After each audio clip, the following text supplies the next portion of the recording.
Ontario Premier Doug Ford is back at it again, this time running an expensive ad in the United States aimed at Republican voters in hopes that they'll put pressure on Donald Trump to stop bringing jobs to America.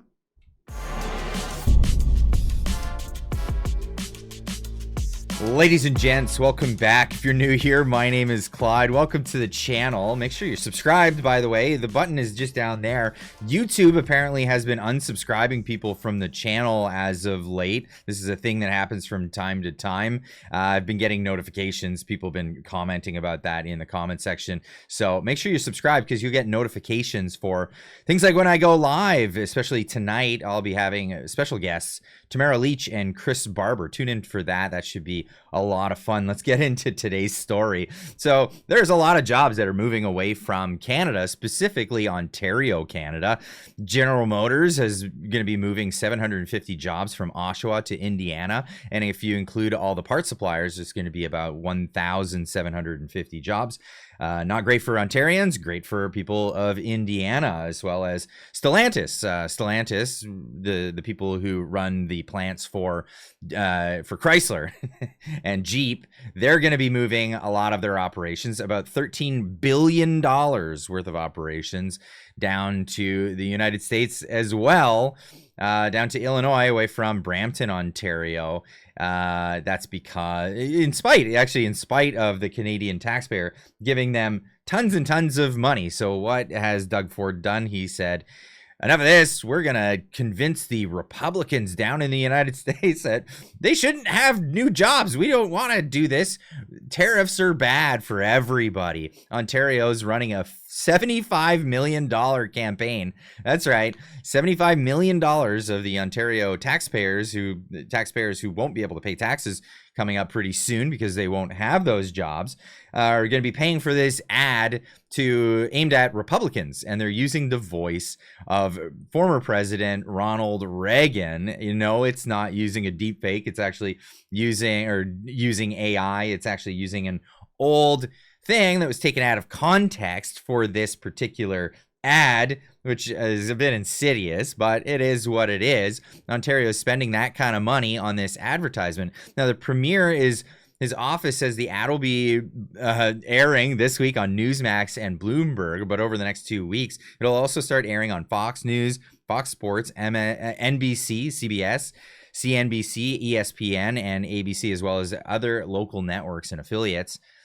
To squash this idea of tariffs. I don't know how this is going to work in any real capacity, but here's the ad. Here's Doug Ford's Twitter. It says it's official. Ontario's new advertising campaign is in the U.S. It has launched. Using every tool we have, we'll never stop making the case against American tariffs on Canada. The way to prosperity by working together, because this is what Doug Ford wants to do. He wants to work together. We're going to get into this ad now. Have a listen. See. Tell me what you think. When someone says, let's impose tariffs on foreign imports, it looks like they're doing the patriotic thing by protecting American products and jobs. And sometimes for a short while it works, but only for a short time. But over the long run, such trade barriers hurt every American worker and consumer. High tariffs inevitably lead to retaliation by foreign countries and the triggering of fierce trade wars. Then the worst happens. Markets shrink and collapse, businesses and industries shut down, and millions of people lose their jobs. Throughout the world, there's a growing realization that the way to prosperity for all nations is rejecting protectionist legislation and promoting fair and free competition. America's jobs and growth are at stake. Brought to you by Ontario for the small price of $75 million. Now, I put this out on X yesterday saying brought to you by the guy who banned American alcohol from Ontario, threatened to ban Canadian whiskey, a Canadian whiskey maker, over about 100 jobs in Amherstburg, Ontario, threatened to shut off power to American homes in the middle of the winter, and supports the dairy cartel. That's right. Good luck with your ad, Doug. Now, this is something something that was, taking out of context from a clip, and I'll leave a link in the description. You can watch the whole 5-minute video that Ronald Reagan put out back in the 80s. But this is another part of it that you didn't hear. Now, that message of free trade is one I conveyed to Canada's leaders a few weeks ago, and it was warmly received there. It was warmly received, except they didn't really follow through with any of that. In fact, in recent times, we're seeing trade protectionism that Ronald Reagan was talking about in the ad. Well, we see that all over Canada. Here was the visit from Francois Legault when all the premiers went down to Washington to talk about trade barriers, trade tariffs, and what is on the table and what will not be on the table. No, I just want to say a few words on dairy. In Quebec, we are against changing the management of the offer. The reason why we have that is to protect our regions, all right? So we don't give any subsidies to milk producer. So the only thing we do is we manage the offer, and it's a way to protect small farms in all the regions. So for us, it's not negotiable. So tariffs to protect protectionist measures. That's right. In fact, that was codified into law recently.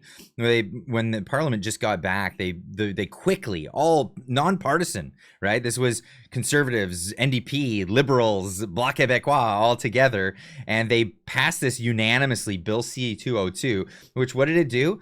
It made it illegal to even bring up the dairy lobby as a negotiation point. They're not even allowed to talk about the dairy lobby when negotiating with the United States. That's going to be a lot of fun. Now, this is Doug Ford just a couple of days ago talking about hitting hard and fighting back with tariffs against the United States. So what are you mixed messaging, Mr. Ford? The tariffs for lumber went up yesterday or today. I'm not sure. But have you got any... I'll talk to him on Thursday. But that guy, President Trump, he's a real piece of work. You know something? What my message to the Prime Minister when I meet him on Thursday is if he can't get a deal, let's start hitting him back. Let's start hitting the U.S. back hard. Because all Trump does is continue. We're nice, play nice in the sandbox. And today is another tour. Yesterday's 10% on softwood lumber. After it was 35%, he increased it 10%. And then he all of a sudden, one day out of the blue, someone must have told him cabinet makers. And we should ship a lot of cabinets down there. And all of a sudden now there's a tariff there. I am sick and tired of sitting and rolling over. We need to fight back. Folks, we are an economic powerhouse. We buy $356 billion of goods, Canada does, off the U.S. We're the number one customer to the U.S. No one in the world buys more goods than what we do. We need to start hitting back and hitting back hard. That's the only thing this person understands. Sorry, I just get pumped up talking about this guy. He just gets pumped up talking about Donald Trump. Canada, Ontario's premier saying that they're an economic powerhouse. Well, it turns out not to be the case. In fact, the tariffs are largely because are to enter the United States, and it's on all other countries. The United States is the most lucrative market on the planet, and if you have products and you want to sell it to the consumer market, the United States is that market. The tariffs are not trade protectionism. They're not job protectionism. They're just entry, a barrier to entry into a market that has been free for Canada for a very, very long time, and not the other way around. Let's remember, American companies are not freely allowed to enter the Canadian market, and this is what this has been about. This actually has been about Donald Trump setting the stage to change things around. Now, even the propaganda outlet CBC is starting to catch on to this. Mark Nixon tweeting this one out. Big shout out to Mark Nixon. He's always on the ball for all of this stuff. CBC helped Carney win by selling his anti-American fairy tale. Now they're awkwardly flipping the script, suddenly pro-American because Canada can't survive without our biggest customer. That's right. It's not journalism. It's paid propaganda. Defund the CBC. Now, here's what they had to say. And deeper, the other reality is that we're probably going to have a lot of trouble with our auto industry for decades to come if this goes ahead the way it looks like it. And, you know, the awkward reality for Prime Minister Carney is he governed in campaign poetry against Donald Trump and the United States, and now he has to govern in realpolitik prose. And that prose is, we continue to need the United States. It remains indispensable to us. Your last guest was proof positive You don't of that. say. Despite the appeals of overseas diversification in our trade, the United States is hours away by rail and by truck, and it still is the most lucrative market in the world. So it sure is the most lucrative market in the world. And let me tell you, the politicians in Canada are really not doing great on this one. But hey, next year in July of 2026, they're going to be renegotiating the USMCA, what Canadians absurdly call the CUSMA. They just want to switch the acronym around to make it sound like Canada's first. Donald Trump famously said that it's not really a good thing to be going with a three-way negotiation. He'd rather just do independent negotiations with countries. So what's going to happen in July of 2026? Maybe as soon as January of 2026, we might hear of the U.S. giving their 6 months notice, because that's really all it takes is a 6 months notice to back out of a deal like that. And it's the papers right here.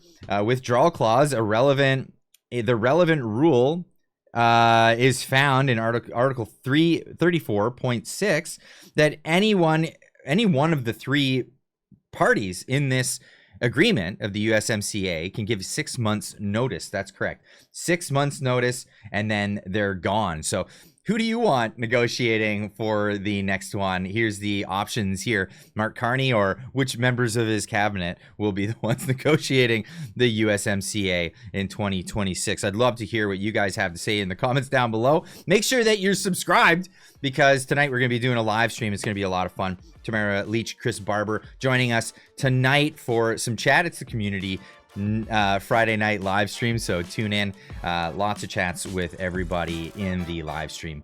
We'll see you then. Keep on trucking.